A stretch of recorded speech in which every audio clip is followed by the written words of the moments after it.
జరిగిన గ్రూప్ 2 పరీక్షలో AP CM Chandrababu Naidu గురించి ప్రశ్నలు రావడంపై బీఆర్ఎస్ మాజీ మంత్రి హరీష్ రావు మండిపడ్డారు.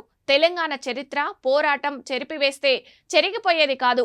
అది పేపర్ మీద చేసిన సంతకం కాదు, కాలం మీద చేసిన సంతకం. ఉద్యమ చరిత్రను చెరిపివేయాలనే కాంగ్రెస్ ప్రభుత్వం కుటిల యత్నాలను తెలంగాణ సమాజం గుర్తించింది. మీకు ప్రజలే తగిన బుద్ధి చెప్తారు అంటూ ఆగ్రహం వ్యక్తం చేశారు.